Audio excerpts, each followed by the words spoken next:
Le chat noir, Edgar Allan Poe. Relativement à la très étrange, et pourtant très familière histoire que je vais coucher par écrit, je n'attends ni ne sollicite la créance. Vraiment, je serais fou de m'y attendre, dans un cas où mes sens eux-mêmes rejettent leur propre témoignage. Cependant, je ne suis pas fou, et très certainement, je ne rêve pas. Mais demain, je meurs, et aujourd'hui, je voudrais décharger mon âme. Mon dessein immédiat est de placer devant le monde, clairement, succinctement et sans commentaire, une série de simples événements domestiques. Dans leurs conséquences, ces événements m'ont terrifié, m'ont torturé, m'ont anéanti. Cependant, je n'essaierai pas de les élucider. Pour moi, ils ne m'ont guère présenté que de l'horreur. À beaucoup de personnes, ils paraîtront moins terribles que baroques. Plus tard, peut-être, il se trouvera une intelligence qui réduira mon fantôme à l'état de lieu commun, quelque intelligence plus calme, plus logique, et beaucoup moins excitable que la mienne, qui ne trouvera, dans les circonstances que je raconte avec terreur, qu'une succession ordinaire de causes et d'effets très naturels. Dès mon enfance, j'étais noté pour la docilité et l'humanité de mon caractère. Ma tendresse de cœur était même si remarquable qu'elle avait fait de moi le jouet de mes camarades. J'étais particulièrement fou des animaux, et mes parents m'avaient permis de posséder une grande variété de favoris. Je passais presque tout mon temps avec eux, et je n'étais jamais si heureux que quand je les nourrissais et les caressais. Cette particularité de mon caractère s'accrut avec ma croissance, et quand je devins homme, j'en fis une de mes principales sources de plaisir. Pour ceux qui ont voué une affection à un chien fidèle et sagace, je n'ai pas besoin d'expliquer la nature ou l'intensité des jouissances qu'on peut en tirer. Il y a, dans l'amour désintéressé d'une bête, dans ce sacrifice d'elle-même, quelque chose qui va directement au cœur de celui qui a eu l'occasion de vérifier la chétive amitié et la fidélité de gaz de l'homme naturel. Je me mariai de bonne heure, et je fus heureux de trouver dans ma femme une disposition sympathique à la mienne. Observant mon goût pour ces favoris domestiques, elle ne perdit aucune occasion de me procurer ceux de l'espèce la plus agréable. Nous eûmes des oiseaux, un poisson doré, un beau chien, des lapins, un petit singe et un chat. Ce dernier était un animal remarquablement fort et beau, entièrement noir, et d'une sagacité merveilleuse. En parlant de son intelligence, ma femme, qui au fond n'était pas peu pénétrée de superstition, faisait de fréquentes allusions à l'ancienne croyance populaire, qui regardait tous les chats noirs comme des sorcières déguisées.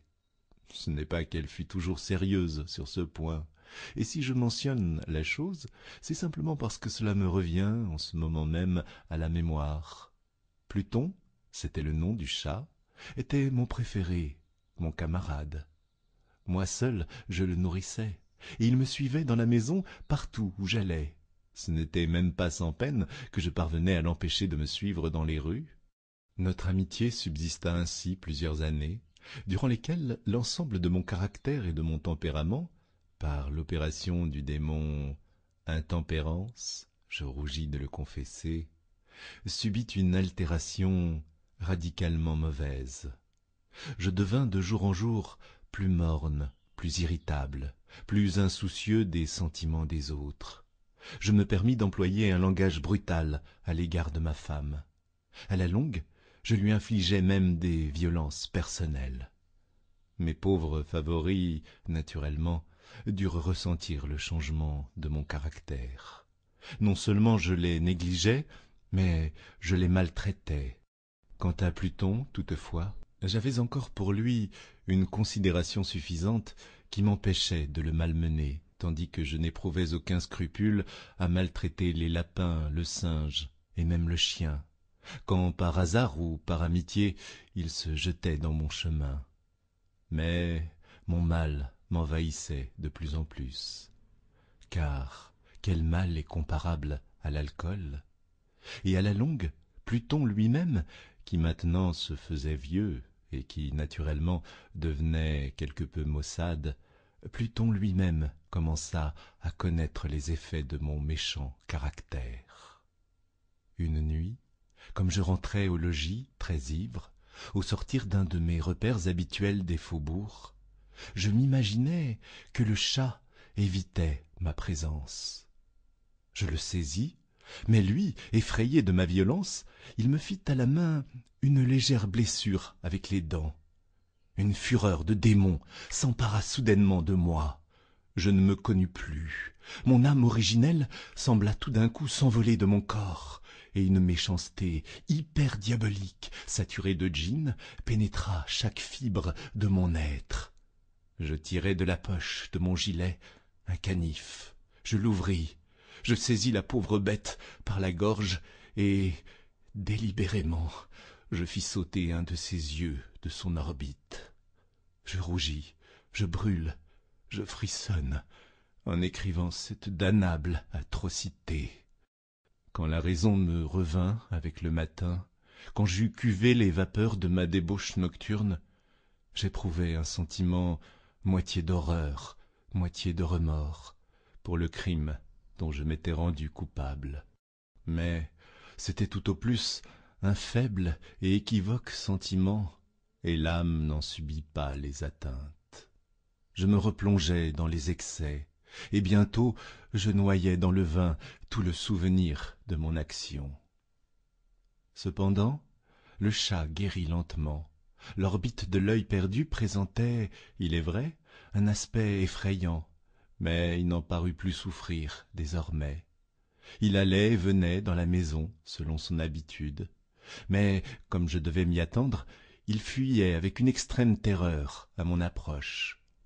Il me restait assez de mon ancien cœur pour me sentir d'abord affligé de cette évidente antipathie de la part d'une créature qui, jadis, m'avait tant aimé. Mais ce sentiment fit bientôt place à l'irritation. Et alors apparut, comme pour ma chute finale et irrévocable, l'esprit de perversité. De cet esprit, la philosophie ne tient aucun compte. Cependant, aussi sûr que mon âme existe, je crois que la perversité est une des primitives impulsions du cœur humain, une des indivisibles premières facultés ou sentiments qui donnent la direction au caractère de l'homme. Qui ne s'est pas surpris 100 fois comme étant une action sotte ou vile par la seule raison qu'il savait devoir ne pas la commettre? N'avons-nous pas une perpétuelle inclination, malgré l'excellence de notre jugement, à violer ce qui est la loi, simplement parce que nous comprenons que c'est la loi? Cet esprit de perversité, dis-je, vint causer ma déroute finale. C'est ce désir ardent, insondable, de l'âme, de se torturer elle-même, de violenter sa propre nature, de faire le mal pour l'amour du mal seul, qui me poussait à continuer, et finalement à consommer le supplice que j'avais infligé à la bête inoffensive. Un matin, de sang-froid, je glissai un nœud coulant autour de son cou, et je le pendis à la branche d'un arbre. Je le pendis avec des larmes plein mes yeux, avec le plus amer remords dans le cœur. Je le pendis parce que je savais qu'il m'avait aimé, et parce que je sentais qu'il ne m'avait donné aucun sujet de colère. Je le pendis parce que je savais qu'en faisant ainsi, je commettais un péché mortel, qui compromettait mon âme immortelle, au point de la placer, si une telle chose était possible, même au-delà de la miséricorde infinie du Dieu très miséricordieux et très terrible. Dans la nuit qui suivit le jour où fut commise cette action cruelle, je fus tiré de mon sommeil par le cri Au feu !» Les rideaux de mon lit étaient en flammes. Toute la maison flambait. Ce ne fut pas sans une grande difficulté que nous échappâmes à l'incendie, ma femme, un domestique et moi. La destruction fut complète. Toute ma fortune fut engloutie, et je m'abandonnai dès lors au désespoir. Je ne cherche pas à établir une liaison de cause à effet entre l'atrocité et le désastre. Je suis au-dessus de cette faiblesse. Mais je rends compte d'une chaîne de faits, et je ne veux pas négliger un seul anneau. Le jour qui suivit l'incendie, je visitai les ruines. Les murailles étaient tombées, une seule exceptée, et cette seule exception se trouva être une cloison intérieure, peu épaisse, située à peu près au milieu de la maison, et contre laquelle s'appuyait le chevet de mon lit. La maçonnerie avait ici, en grande partie, résisté à l'action du feu, fait que j'attribuais à ce qu'elle avait été récemment remise à neuf. Autour de ce mur, une foule épaisse s'était rassemblée, et plusieurs personnes paraissaient en examiner une portion particulière avec une minutieuse et vive attention. Les mots analogue, étrange, singulier et autres expressions excitèrent ma curiosité. Je m'approchai, et je vis, semblable à un bas-relief sculpté sur la surface blanche, la figure d'un gigantesque chat. L'image était rendue avec une exactitude vraiment merveilleuse. Il y avait une corde autour du cou de l'animal. Tout d'abord, en voyant cette apparition, car je ne pouvais guère considérer cela que comme une apparition, mon étonnement et ma terreur furent extrêmes. Mais enfin la réflexion vint à mon aide. Le chat, je m'en souvenais, avait été pendu dans un jardin adjacent à la maison. Au cri d'alarme, ce jardin avait été immédiatement envahi par la foule, et l'animal avait dû être détaché de l'arbre par quelqu'un et jeté dans ma chambre à travers une fenêtre ouverte. Cela avait été fait, sans doute, dans le but de m'arracher au sommeil. La chute des autres murailles avait comprimé la victime de ma cruauté dans la substance du plâtre fraîchement étendu. La chaux de ce mur, combinée avec les flammes et l'ammoniaque du cadavre, avait ainsi opéré l'image telle que je la voyais. Quoique je satisfisse ainsi lestement ma raison, sinon tout à fait ma conscience, relativement aux faits surprenants que je viens de raconter, il n'en fit pas moins sur mon imagination une impression profonde. Pendant plusieurs mois, je ne pus me débarrasser du fantôme du chat, et durant cette période, un demi-sentiment revint dans mon âme qui paraissait être, mais qui n'était pas, le remords. J'allais jusqu'à déplorer la perte de l'animal et à chercher autour de moi, dans les bouges méprisables que maintenant je fréquentais habituellement, un autre favori de la même espèce et d'une figure à peu près semblable pour le suppléer. Une nuit, comme j'étais assis à moitié stupéfié, dans un repaire plus qu'infâme, mon attention fut soudainement attirée vers un objet noir, reposant sur le haut d'un des immenses tonneaux de gin ou de rhum qui composaient le principal ameublement de la salle. Depuis quelques minutes, je regardais fixement le haut de ce tonneau, et ce qui me surprenait maintenant, c'était de n'avoir pas encore aperçu l'objet situé dessus.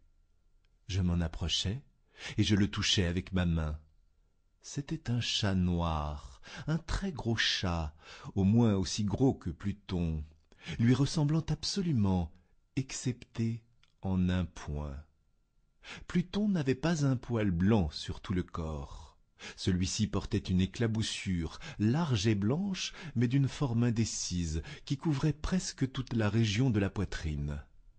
À peine l'eus-je touché, qu'il se leva subitement, ronronna fortement, se frotta contre ma main et parut enchanté de mon attention. C'était donc là la vraie créature dont j'étais en quête.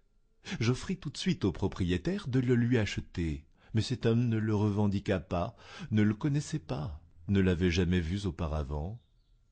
Je continuai mes caresses, et quand je me préparais à retourner chez moi, l'animal se montra disposé à m'accompagner. Je lui permis de le faire, me baissant de temps à autre et le caressant en marchant.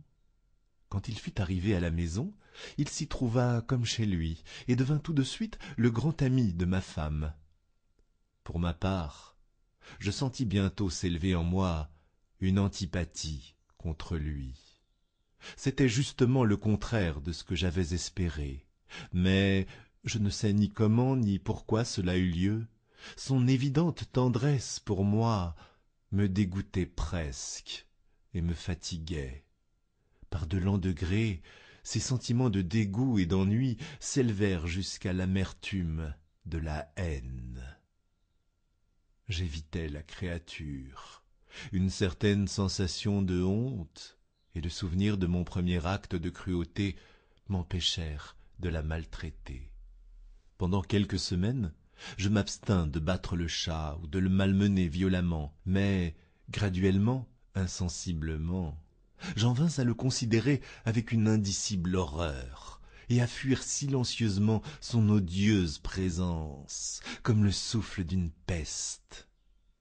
Ce qui ajouta sans doute à ma haine contre l'animal fut la découverte que je fis le matin, après l'avoir amené à la maison, que, comme Pluton, lui aussi avait été privé d'un de ses yeux. Cette circonstance, toutefois, ne fit que le rendre plus cher à ma femme, qui, comme je l'ai déjà dit, possédait à un haut degré cette tendresse de sentiment qui jadis avait été mon trait caractéristique et la source fréquente de mes plaisirs les plus simples et les plus purs. Néanmoins, l'affection du chat pour moi paraissait s'accroître en raison de mon aversion contre lui. Il suivait mes pas avec une opiniâtreté qu'il serait difficile de faire comprendre au lecteur. Chaque fois que je m'asseyais, il se blottissait sous ma chaise, ou il sautait sur mes genoux, me couvrant de ses affreuses caresses. Si je me levais pour marcher, il se fourrait dans mes jambes et me jetait presque à terre, ou bien, enfonçant ses griffes longues et aiguës dans mes habits, grimpait de cette manière jusqu'à ma poitrine. Dans ces moments-là, quoique je désirasse le tuer d'un bon coup, j'en étais empêché, en partie par le souvenir de mon premier crime, mais principalement, je dois le confesser tout de suite, par une véritable terreur de la bête. Cette terreur n'était pas positivement la terreur d'un mal physique, et cependant, je serais fort en peine de la définir autrement. Je suis presque honteux d'avouer, oui, même dans cette cellule de malfaiteur, je suis presque honteux d'avouer que la terreur et l'horreur que m'inspirait l'animal avaient été accrues par une des plus parfaites chimères qu'il fût possible de concevoir. Ma femme avait appelé mon attention plus d'une fois sur le caractère de la tache blanche dont j'ai parlé, et qui constituait l'unique différence visible entre l'étrange bête et celle que j'avais tuée.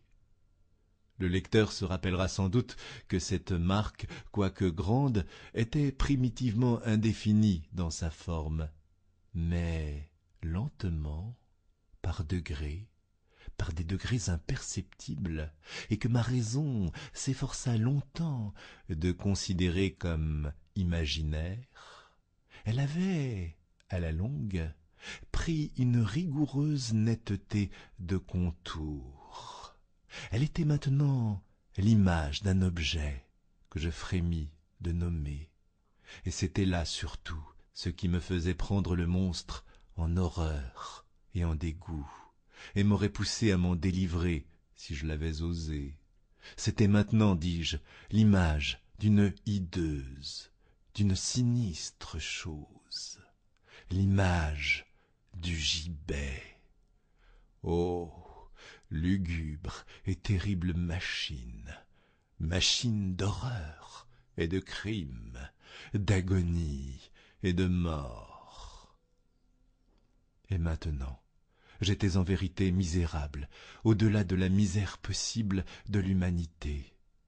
Une bête brute, dont j'avais avec mépris détruit le frère, une bête brute, engendrée pour moi, homme façonné à l'image du Dieu très haut, une si grande et si intolérable infortune.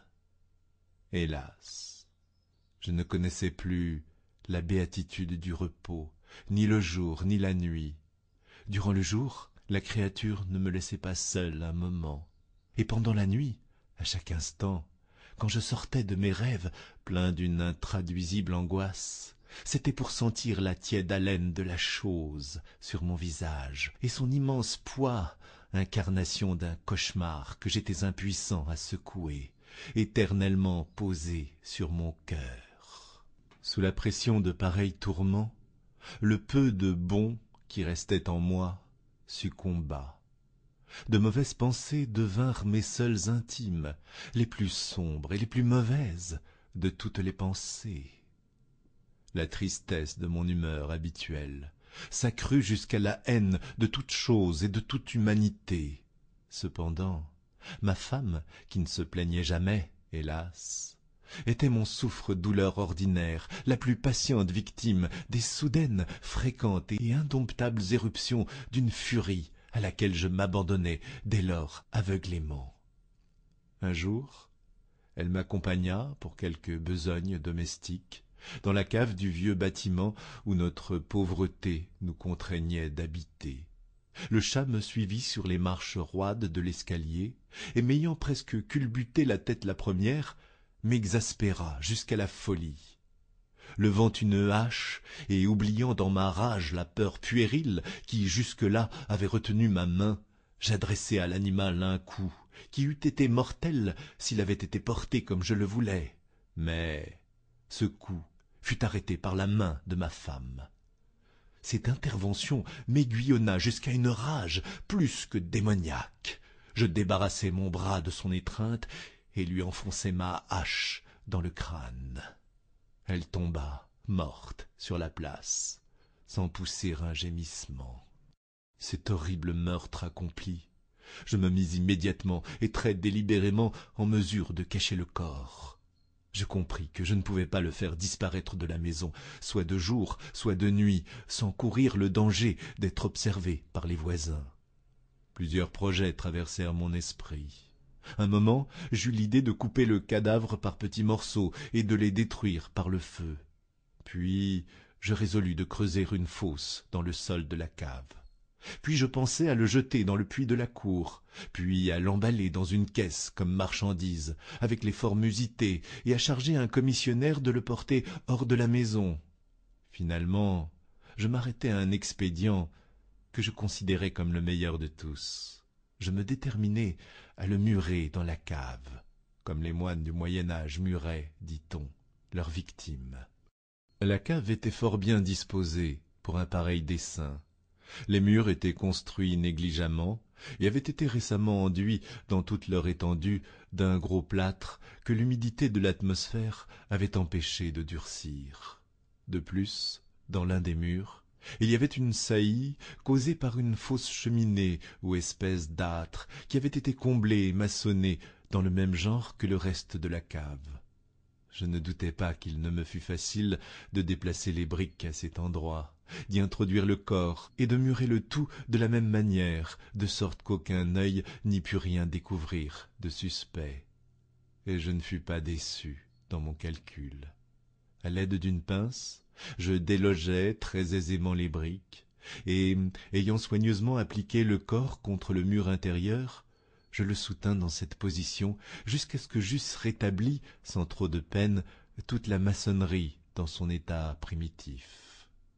M'étant procuré du mortier, du sable et du poêle, avec toutes les précautions imaginables, je préparai un crépi qui ne pouvait pas être distingué de l'ancien, et j'en recouvris très soigneusement le nouveau briquetage. Quand j'eus fini, je vis avec satisfaction que tout était pour le mieux. Le mur ne présentait pas la plus légère trace de dérangement. J'enlevai tous les gravats avec le plus grand soin. J'épluchai pour ainsi dire le sol. Je regardais triomphalement autour de moi, et me dis à moi-même, ici, au moins, ma peine n'aura pas été perdue. Mon premier mouvement fut de chercher la bête qui avait été la cause d'un si grand malheur, car à la fin j'avais résolu fermement de la mettre à mort. Si j'avais pu la rencontrer dans ce moment, sa destinée était claire. Mais il paraît que l'artificieux animal avait été alarmé par la violence de ma récente colère, et qu'il prenait soin de ne pas se montrer dans l'état actuel de mon humeur. Il est impossible de décrire ou d'imaginer la profonde, la béate sensation de soulagement que l'absence de la détestable créature détermina dans mon cœur. Elle ne se présenta pas de toute la nuit, et ainsi ce fut la première bonne nuit, depuis son introduction dans la maison, que je dormis solidement et tranquillement. Oui, je dormis avec le poids de ce meurtre sur l'âme. Le second et le troisième jour s'écoulèrent, et cependant mon bourreau ne vint pas. Une fois encore, je respirais comme un homme libre. Le monstre, dans sa terreur, avait vidé les lieux pour toujours. Je ne le verrais donc plus jamais. Mon bonheur était suprême. La criminalité de ma ténébreuse action ne m'inquiétait que fort peu. On avait bien fait une espèce d'enquête, mais elle s'était satisfaite à bon marché. Une perquisition avait même été ordonnée, mais naturellement on ne pouvait rien découvrir. Je regardais ma félicité à venir comme assurée. Le quatrième jour, depuis l'assassinat, une troupe d'agents de police vint très inopinément à la maison et procéda de nouveau à une rigoureuse investigation des lieux. Confiant néanmoins dans l'impénétrabilité de la cachette, je n'éprouvai aucun embarras. Les officiers me firent les accompagner dans leurs recherches. Ils ne laissèrent pas un coin, pas un angle inexploré. À la fin, pour la troisième ou quatrième fois, ils descendirent dans la cave. Pas un muscle en moi ne tressaillit. Mon cœur battait paisiblement, comme celui d'un homme qui dort dans l'innocence. J'arpentais la cave d'un bout à l'autre, je croisais mes bras sur ma poitrine et me promenais çà et là avec aisance. La police s'était pleinement satisfaite et se préparait à décamper. La jubilation de mon cœur était trop forte pour être réprimée. Je brûlais de dire au moins un mot, rien qu'un mot, en manière de triomphe, et de rendre 2 fois plus convaincus leur conviction de mon innocence. « Gentlemen, dis-je à la fin, comme leur troupe remontait l'escalier, je suis enchanté d'avoir apaisé vos soupçons. Je vous souhaite à tous une bonne santé et un peu plus de courtoisie. Soit dit en passant, gentlemen, voilà une maison singulièrement bien bâtie. » Dans mon désir enragé de dire quelque chose d'un air délibéré, je savais à peine ce que je débitais. Je puis dire que c'est une maison admirablement bien construite. Ces murs... Est-ce que vous partez, gentlemen? Ces murs sont solidement maçonnés. Et ici, par une bravade frénétique, je frappais fortement avec une canne que j'avais à la main juste sur la partie du briquetage derrière laquelle se tenait le cadavre de l'épouse de mon cœur. Ah, qu'au moins Dieu me protège et me délivre des griffes de l'archidémon.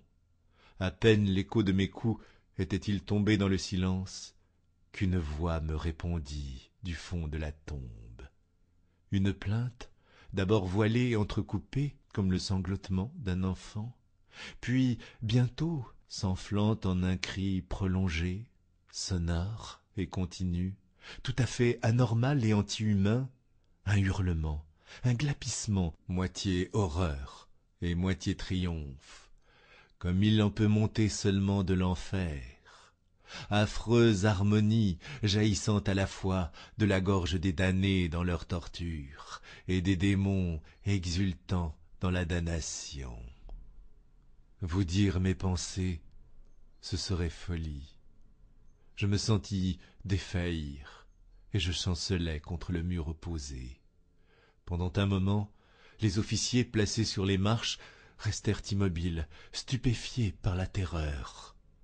Un instant après, une douzaine de bras robustes s'acharnaient sur le mur. Il tomba tout d'une pièce. Le corps, déjà grandement délabré et souillé de sang grumelé, se tenait droit devant les yeux des spectateurs. Sur sa tête, avec la gueule rouge dilatée et l'œil unique flamboyant, était perchée la hideuse bête dont l'astuce m'avait induit à l'assassinat et dont la voix révélatrice m'avait livré au bourreau. J'avais muré le monstre dans la tombe.